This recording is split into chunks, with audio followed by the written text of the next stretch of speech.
Créer sa propre affaire, c'est parfois aussi reprendre celle d'un autre. Pascal Ejner, bonjour, vous êtes le nouveau directeur de Limoges Enseigne alors que vous en étiez un des salariés. Donc j'en étais salarié depuis 20 ans dans cette entreprise, donc je pense relativement bien la connaître maintenant. Mes clients aussi me connaissent bien.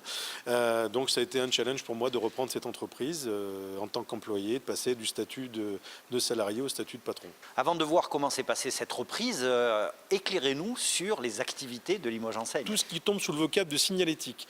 Donc on peut partir de la plaque de porte, d'un autocollant à mettre sur une voiture, jusqu'à une enseigne de 10 mètres de long, éclairée ou non éclairée. Enfin voilà. Donc tout ce qui tombe sous le vocable de signalétique fait partie de nos capacités de fabrication.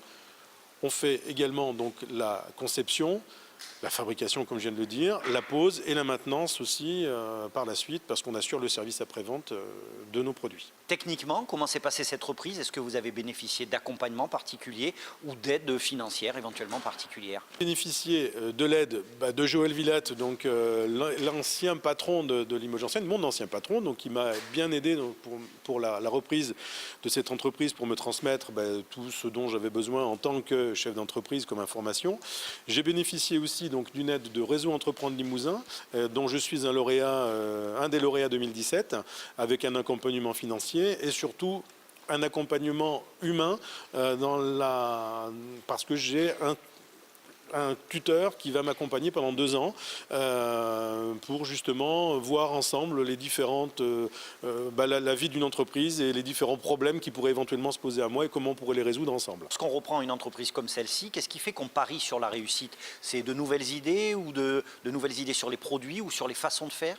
Le pari, effectivement, c'est déjà de conserver aussi les emplois dans l'entreprise, donc de conserver l'équipe. Nous sommes actuellement une équipe de 6 salariés plus moi, donc je suis aussi.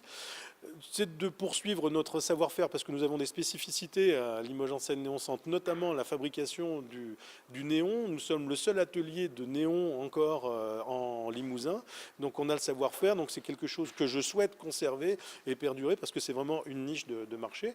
Et puis d'autres produits, notamment dans la décoration et signalétique intérieure que je souhaiterais développer, notamment donc le papier peint personnalisé, qui est une de nos dernières réalisations qu'on est en train de mettre en place actuellement. Que ce soit dans la boulangerie, la mécanique ou alors les enseignes, la reprise d'entreprise peut être une solution à envisager si vous avez un projet d'entrepreneuriat.